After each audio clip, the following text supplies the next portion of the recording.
Who's going to win the AI race? We don't know. Only time will tell. But if you're a small business, AI is your competitive advantage. On episode 96 of the Grappling Growth Podcast, I had the pleasure of welcoming on Lauren Ryder, who is the founder of Leading Edge Global, a transformational change business based in Sydney, Australia. On today's podcast, I had the pleasure of sitting down with Lauren and understanding a little bit more as to how the market is moving in Australia, what she's actually doing, and how she's actually helping her corporate clients implement change into their organization in this fast-paced world. Lauren is such a cool person. She is pretty big on LinkedIn, and she just comes with such vibrancy and warmth that just pulls people into her. Essentially, a master networker. If you enjoyed this podcast, share it with someone. As entrepreneurs, we all experience challenges in our business journey. I'm Joe Testori, and the Grappling Growth Podcast is my attempt at documenting my entrepreneurial journey while building my brands. I sit down with fellow entrepreneurs, understanding how they grapple with growth. I hope you find value and enjoy. Lauren, welcome to the pod. Thanks so much for having me, Joe. You're welcome. I'm curious, Lauren, what does growth look like to you? So I think when we're looking at growth when it comes to a business, we really have to look at it as short, medium, and long term. So when we're looking at smaller businesses, growth is really, I think, just getting your first sales in the door and trying to actually get that as recurring.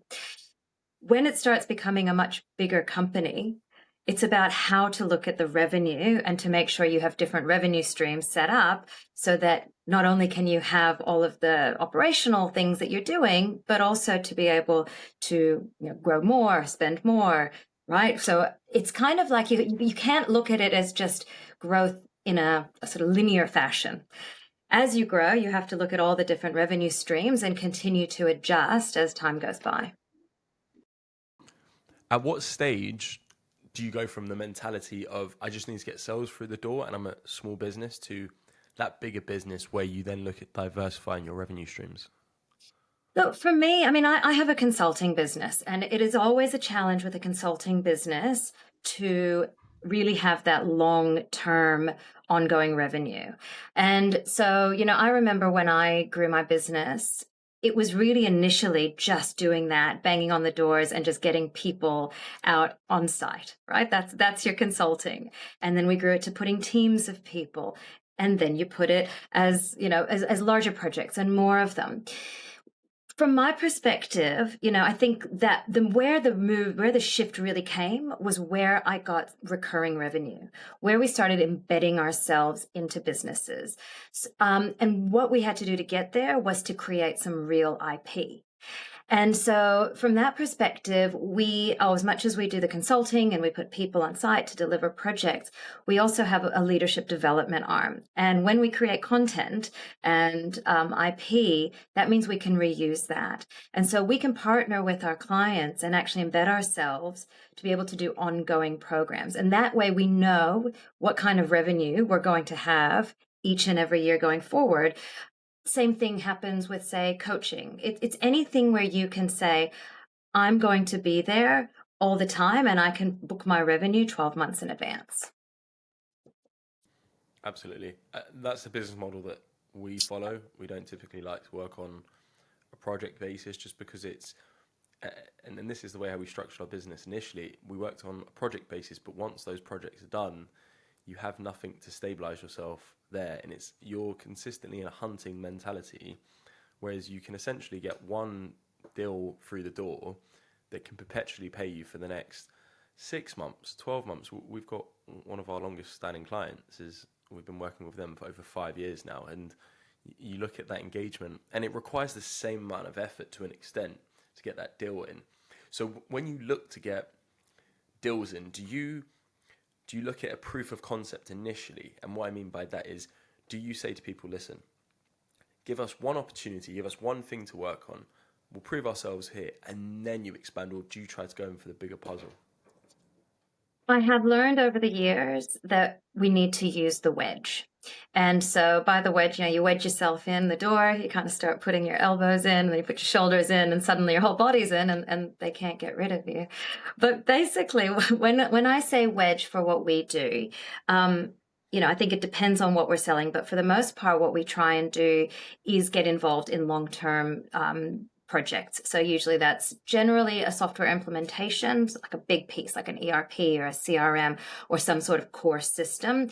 It could be like an operational restructure. It could be any type of a big transformational project. So where we try and get involved up front is with a review or an audit. Usually they call us because they're in trouble. And that's generally because they've tried to do it themselves and they've realized that they can't. And so we'll say, we'll come in, we'll do a review. We give them lots of value for that review. Generally, it's anywhere between smaller projects, now about 4 weeks, bigger projects, 12 weeks. And then we come in and they can see the value because we don't just review them and audit them. We actually build, deliverables while we're there. As soon as we've kind of embedded ourselves within that, then they come and they ask us to continue. So something I think, depending on what type of company you're selling to, there's a sweet spot with that number. And whether it's 4 digits or 5 digits, you have to make it easy for them to say yes so that you can get straight in the door and start working. So it's sort of like crafting an irresistible no-brainer offer. Absolutely.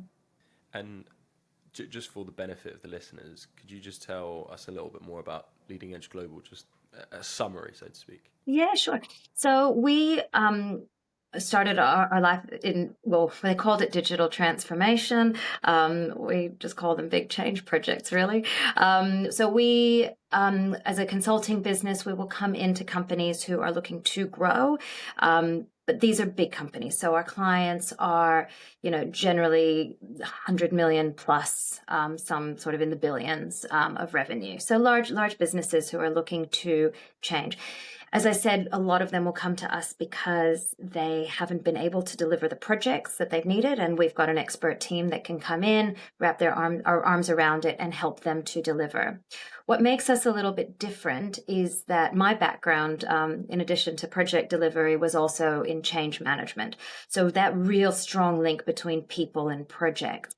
And what we find when we go into companies is that they usually have problems because of people. And so when we come in and we say, look, we're not only going to pull your project back on track, we're also going to work with all your senior leaders, work with your teams, upskill your leaders to make sure that they have the capability to do this and to own it. They go, oh, okay, yeah, that's what we've been missing. That's the missing touch we've had. So when we roll out those programs, that's kind of our approach.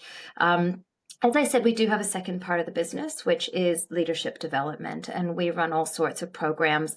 Again, it's longer term, minimum 3-month programs where we embed ourselves and really start looking for mindset shifts, behavior changes. So whether it's growing a high-performing team or whether it is teaching a team how to lead that change, we come in and we help them through that. Thanks for the summary. And just looking at your journey, when do you think you were able to have the confidence to pitch for these bigger deals, to get the wedge through the door? But then I guess the question I'm looking to ask is, when do you think your confidence matched your competency? So you had enough social proof, you had enough reps to then say, actually, we can work with these big boys per se. So it's a funny story because when I first moved to Australia back in 2000, and I had been looking for a job. I had done an IT degree. I was looking for a business analyst role. There weren't any in the market. There was this massive downturn of the economy when I showed up, and I ended up applying to a consulting business who said, no, you're not a business analyst. You're a salesperson. I said, okay, well, I don't know about that. They said, well, and they dangled some dollar figures. I said, all right, I'll consider it. Anyway, I helped them to grow what was basically a tiny consulting company. I think they had 3 consultants on, all the way to we moved into the city with like the name of the business on the building. So it was a huge growth that I was actually part of that entire journey. I was with them for about 4.5 years. And I learned everything there was to know about selling consulting. Now, after I left them, I decided to go back and consult myself. So this is when I was doing project delivery, change management, basically earning my stripes, as it were, getting that real experience. I was doing what I had been selling. And I did that for about maybe, 5 years, until I started working with, and it was working in all the big companies, all the biggest banks in Australia, investment banks, large companies, real estate, construction, what have you. But I had been put in by small consulting companies, and I would get in there and I would start growing the team for them. So I was basically doing sales without being asked to do sales. And so when I asked them for commission, because I did all of their work, it was a bit of a hassle. So I said, you know what, I can do this myself. So I started my business there, but I actually didn't know how to sell to small businesses. So to answer your question is, from day one, I only knew how to work with big businesses. I only understand the complex businesses. The small ones I struggle in. There's, I need complexity to thrive. And so it was easy because on my, on my client list, I had all these incredible clients, and, easy to move then into the next ones. So just some advice for an entrepreneur who would want to move from working with small businesses to larger enterprise corporations. What do you think they need to understand about the complexities that you mentioned there to wedge themselves in the door?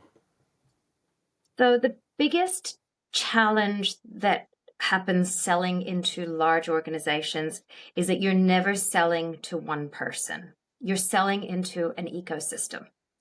And so what you need to do is understand that you need to have influencers who are your sponsors, who are supporting you from all different directions until they push up into that one decision maker. You could be selling to somebody and going out and having coffees and taking them for lunch and thinking that this person is going to buy from you, and you don't even realize that they're not the person who's signing the check. And so you have to go back to that sort of activity-based sales model, which, I learned that about 20 years ago. It's about mapping out the organization, figuring out who's who in there. LinkedIn is great for that. So go out and meet every single person. They're not going to talk about you, right? So you don't have to worry that you've met John and Joe and Sally. It doesn't matter. Just make sure they know and like you. So when it comes time to do the sale, they say, oh, yeah, I know Joe. He's amazing. Great. Go for it. That's what you need. You need people around you to push you in. It's not just do the sale. I think that's really sound advice, because I think quite often, I think people overlook being liked. And fundamentally, you could have the best product in the world. You could be selling iPhones just before they became hot. But if people don't like the ambassador, if they don't like you, then it really doesn't matter. And I would hazard a guess that, or this is just my perspective, that it's a skill to become liked, because there's so many facets. There's so many people who are self-absorbed and that they don't understand how to make it about the other person. But equally, there's just some people, and I was talking to a friend who runs a similar business to mine, but presentation is so important. And I think I've seen this narrative personally on LinkedIn and social platforms that doesn't matter what you look like, and it just narratives like that. And I massively disagree. It's all about your skill set. It really matters the way how you show up. Just, are you on time? What clothes are you wearing? Is your hair sorted and proper? But I think a lot of people think that these are just givens, or they feel entitlement there. For you, just taking a mental image of yourself of how you turn up, how important do you think that is? And are there any things you do before you go to meetings to prime yourself to feel the best way possible? Yes, I carry my high heels in my handbag and I put them on when I'm in the lift. Absolutely number one. When I'm feeling taller, I'm feeling more confident. But look, more fundamentally than that, I think you absolutely nailed it. Look, they say dress for the role that you want. Same thing happens in sales. Be the best dressed in the room, right? Be professional. If they want to hire you, you need to look like you've put yourself together, that you've taken the time to present yourself. I think people kind of underestimate that. That said, most of the work I do is in the city, and people do generally dress up, but I think, things are becoming a lot more casual in the office, but that doesn't mean that if your client is casual, that you necessarily need to do that. Yeah. Do you find to an extent you need to mirror how your client is dressed? If you're going up to a tradesperson and you're wearing a suit, they're probably not going to work with you, as opposed to if you turn up in shorts and a t-shirt and you spoke their lingo and maybe said mate, then that would connect. It will resonate more with your audience. I think, look, you just have to know your audience. You have to know what will resonate with them. Even if you do go ahead and you want to go do the tradie thing, great.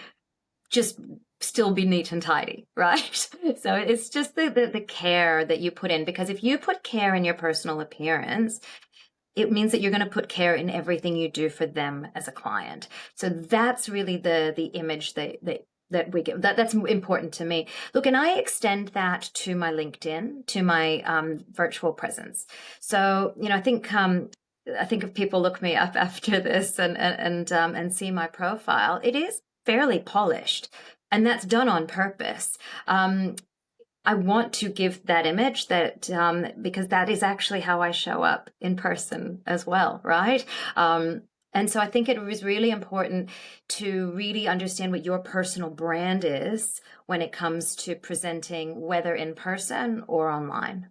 And for you and the company, naturally, you've been doing this for a long time. You've built up networks and relationships. What are a few of the methods and channels that you use to grow the business? I know we've got the Run Club there, but in addition to that, what else is there? So this is really interesting, because I do get a lot of people who see me on LinkedIn, particularly recently. I don't know how it is in the UK, but in Australia, the market's a little bit fragile, and people who have their own businesses, a lot of them are struggling at the moment. And so they come to me and they say, wow, your LinkedIn is fabulous. Like, what can I do because my business isn't great? And I just look at them and I say, look, yeah, there's a few things we can do, we can work on. I said, but let me tell you one thing. I said, LinkedIn is marketing. It's not sales.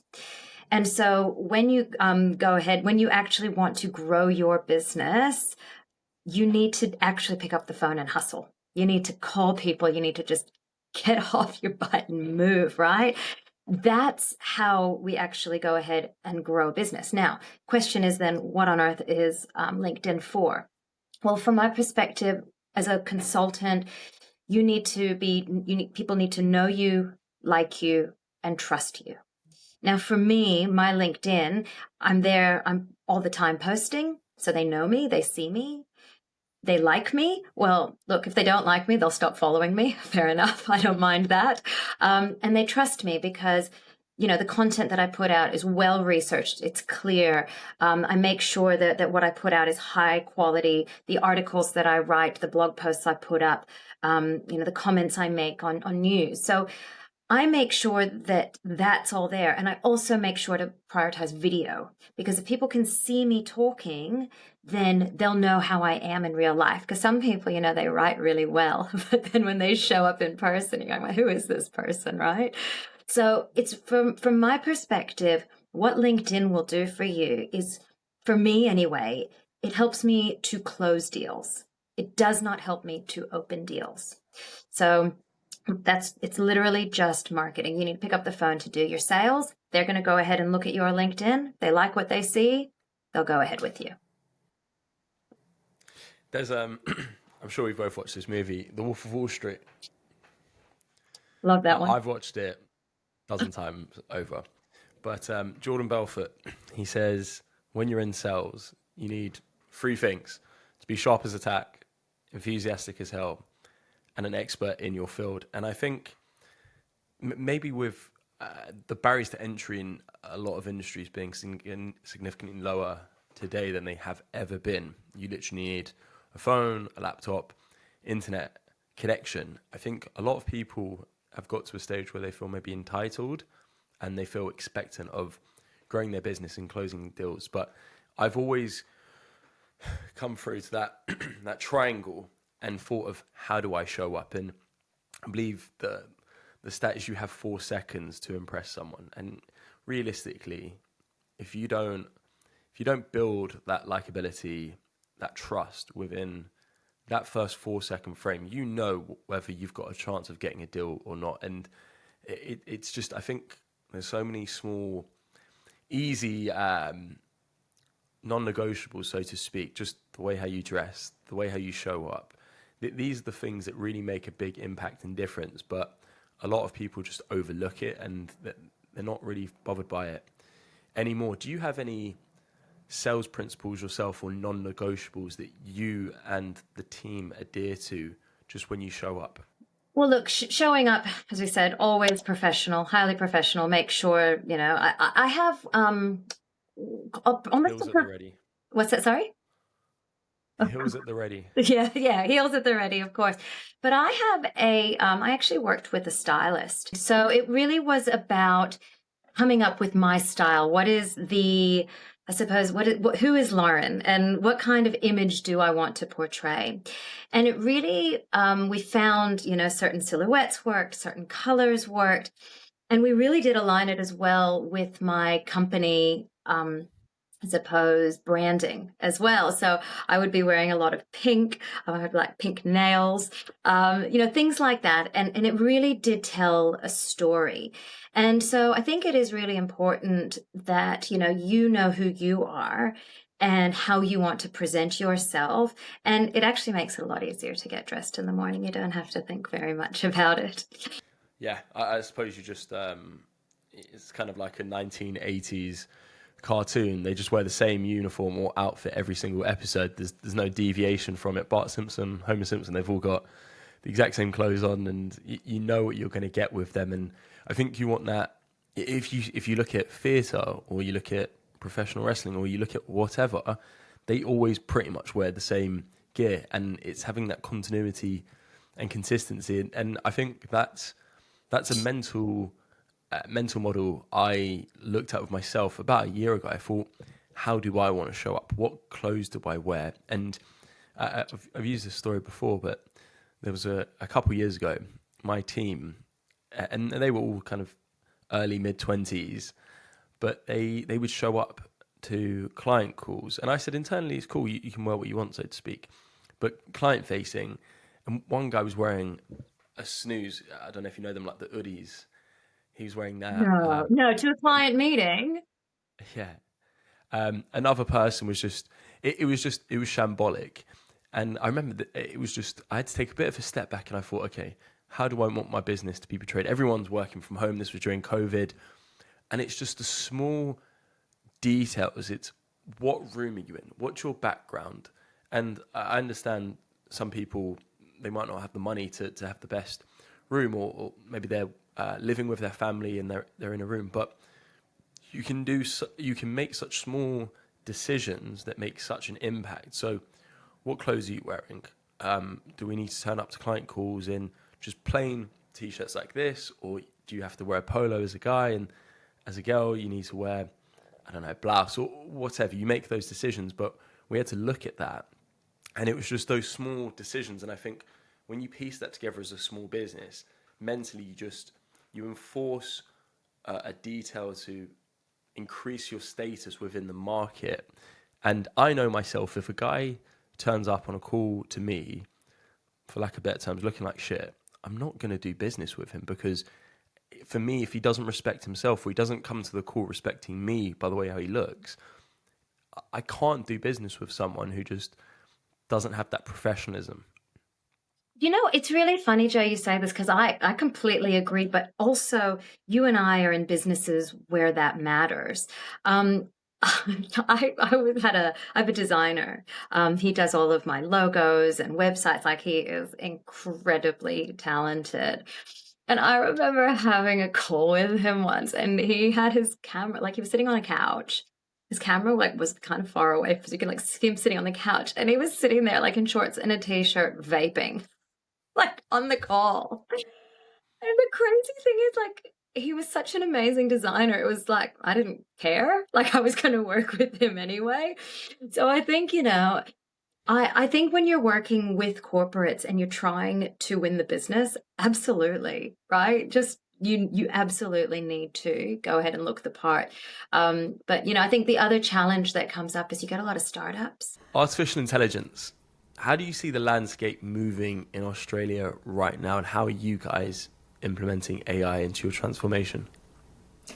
Yeah, so AI is an interesting topic because the way I see it, there's two parts to it. So, as a business, we look at big companies and they're using what I call enterprise AI, where they're using, big tools to really go through loads of data and simplify their business, whether it's making them more productive, making them more money, saving them money, what have you. Where I think a lot of businesses are using at the moment is what I call personal productivity tools. So, the chat GPTs or co-pilots of the world, the things that make you as an individual a lot more productive. Now, interestingly, on an enterprise scale, when we look at businesses, they've actually done all the studies. Using personal productivity doesn't actually move the dial at all in making a business more effective. So overall, they're not going to generally be more productive or generally make more money just through individuals using tools. That said, when it comes to small businesses and businesses who aren't these large conglomerates, they can definitely make your business more productive. And personally, we use them every single day in everything that we do. So, I think if we start by saying, a lot of people are almost embarrassed to say that they use AI, right? Because if something comes out so good, it's so amazing, you go, well, actually, I didn't do a thing. I just had my robot do it. Well, actually, I have a really different feeling about that. I feel like we all need to embrace AI culture. And that's about talking about it and sharing what we've done and sharing what works with each other so that other people can leverage. So much so that when I got my assistant on day one, I said, you're going to be using AI in everything that you do. I encourage it. I would love to see what you come up with, and we can chat about it. And so, I want everyone around me to be productive. So with that, what do I use it for? Okay, well, let's start with kind of the sales cycle. So when I have meetings, depending on who's on the call and how comfortable it is, I will often record that phone call. So with a transcript, so I can take that transcript out and then prompt to say, write me a proposal. Now, I think the one big factor when using AI is never, ever, ever accept a first entry from it, right? So I don't just take the proposal and copy and paste it and make it look nice. There's a lot of work to be done, but I say that it does the heavy lifting, right? And so the proposal goes out and then, comes back, and then we obviously have to deliver. And so depending on what that delivery is, I can go ahead and use it for anything. So for example, when I'm running workshops, all of our workshops have a really clear outcome that we want. So, I think the really important thing about AI is in the prompting. You've got to get some decent prompts in. I've actually prompted in front of some of my consultants. I'd have my screen up, and they would just watch me just type and type and type until I finished prompting. And then suddenly the most incredible answer spits out. And I think this is really the thing. So if I'm doing a workshop, I talk about who's in the room, what are their skill level, what are the things that they've come with, where are we trying to get, what kind of structure I need. And it can help me to shape that. Again, the value that my clients are paying for is in the delivery, in getting outcomes for people. It's standing in front of people and getting them to that aha moment. AI can't do that. It just cannot.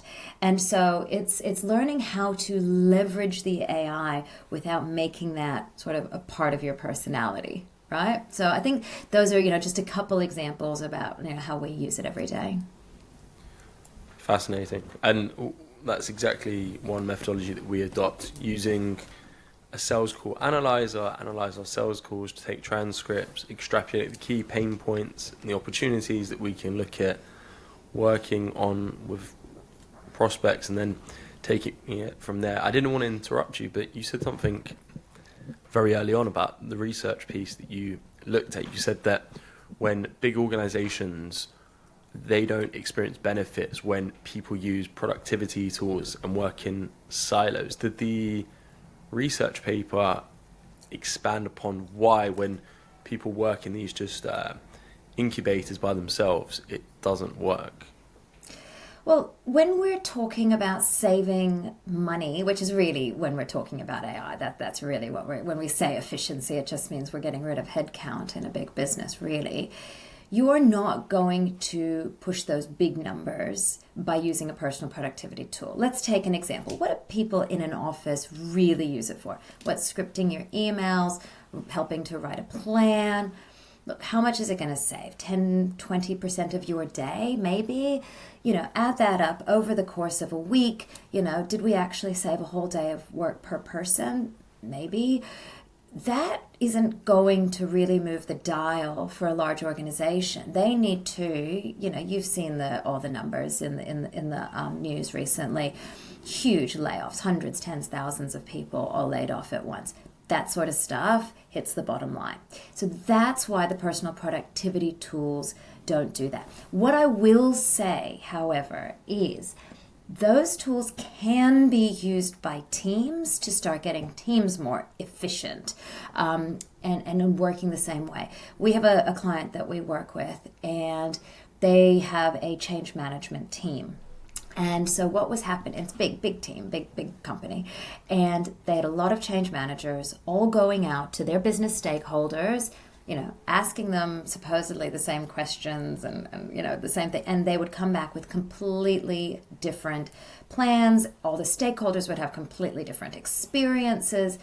And so what they did was they used Copilot, that was their tool, but they created all the prompts that they needed for a change manager to go out. So the change manager had their questions, and they pumped it in using these prompts, and out would spit the exact same structure of a plan, the same format. And the experience started to become a lot more uniform, which is really what the stakeholders wanted, because they were actually getting confused as to why one person's doing it one way and one's doing it another.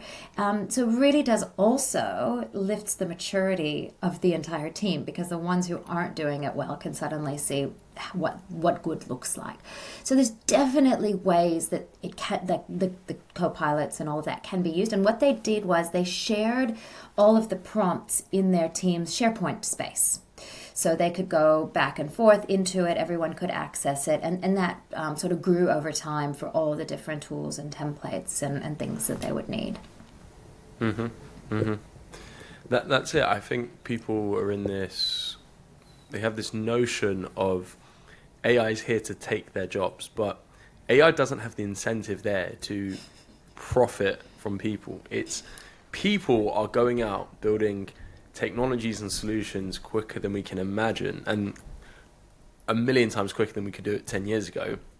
And then they're building these tools, going to market, validating them, exiting. And I think it was Mark Cuban, it was a US billionaire who said this AI revolution over the next 10 years will print more millionaires than any revolution in the past. And he compared it to the internet age and said how he used the comparison there. And I think it's going to be a concept whereby millions of people are going to profit, because we're moving into this gig economy, and there's people having opportunities that they've never been able to have before. Yeah, we are talking about what everyone is saying is the biggest AI bubble.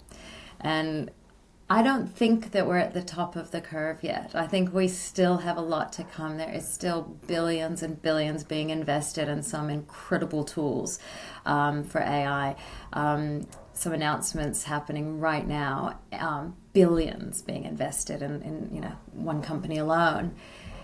But I think at some point we're going to hit a saturation where it's like, okay, like enough tools, enough whatever we're doing, something's going to go at some stage. I hope it's not in the near future.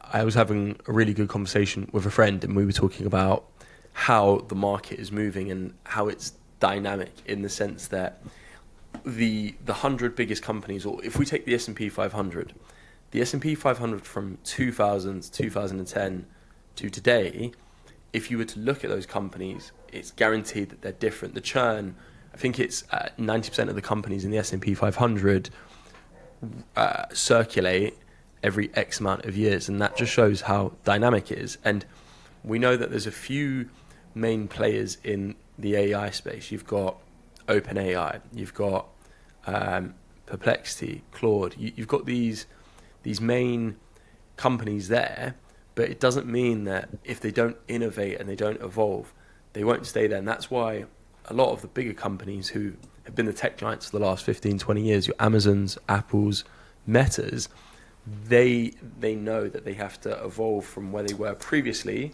and they had a good stranglehold within their markets being tech companies. And Amazon isn't an e-commerce platform, it's underpinned by technology. That's why they've moved into web services, but that there's this evolution that's moving rapidly. It's just when you get softwares maybe like Zoom that becomes the de facto default product within a market, when new entries struggle to actually pitch themselves in and squeeze or wedge themselves in, as you would say. Yeah, well, it's funny. I saw a presentation the other day, and it took all the speed of the companies that you've just mentioned, the Googles and the Amazons and that, the speed to which they became, $100 billion companies, was one, and the current companies that are absolutely taking off, like the OpenAIs, but even things like the Canvas and, anything that's getting their customers really quickly and growing quickly, it's taking them less than a tenth of the time to get all of those new customers and to hit that target. So the scalability of these real, true tech companies is pretty incredible. But what I think is really sort of the thing to look out for is these companies that don't exist today that are going to be fully AI enabled. So, AI will create this business. It'll run on its own with maybe, one or two people. And that's going to be the companies of the future that, businesses today are competing against. I've heard of one the other day, which, $1 billion company, and it basically just, works off some of the travel websites and feeds information, works from Google searches, brings data in, and then recommends it, and it gets sort of commission fees. I mean, they're making, I think it was hundreds of millions up to $1 billion, and it's just this one guy. That's it. So there is the opportunity, if you jump on the technology and AI bandwagon and do it cleverly, is pretty incredible right now. Oh, absolutely. And a much smaller use case, but one that might be a lot more realistic for people, is I was talking to someone who, one of his clients is doing about $6 million ARR, and it's just him, an assistant, and then all of these AI agents who he has in place, and that is it. And you look at that, and maybe the case or the use case you spoke about, maybe that's just a golden opportunity. Someone who's extremely clever, he just saw one opportunity, but it makes it, in my view, slightly more realistic for someone if they can see that there's a model of someone's found an arbitrary gap in the market and they've been able to do this. And where the market is massively moving to is that where you would have previously had to have had 5 BDRs growing your business, you can use a system and you can have 1 BDR, or you can pull in an expert team and then run that whole infrastructure for a tenth of the cost and be able to scale that operation far quicker.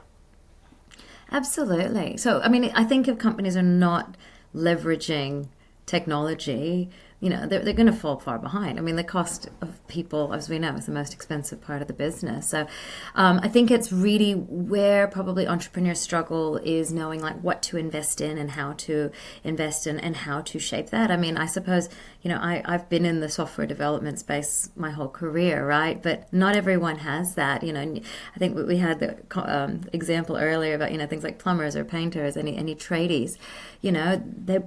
Most of them probably wouldn't have a tech background. So how would you go ahead and automate that business? And I think it's even starting with what are the right questions to ask, and which kind of advice or guidance do you need to go to. So I think it really is about, look, everything that you need to know is on YouTube. There is a video on everything. There is reading to be had. There are courses. So I think it really is about kind of having that growth mindset and thinking, I'm just going to learn everything I can. And look, you don't have to become a coder, but at least if you know enough to be dangerous or enough to ask the right person to do the right things for you, then you can at least start taking advantage of this. Be dangerous is a fantastic phrase at that point. Lauren, I know this has been a choppy one, so we need to do something again further down the line, whether that's in Australia or in London. But where can people find you and what's next for you?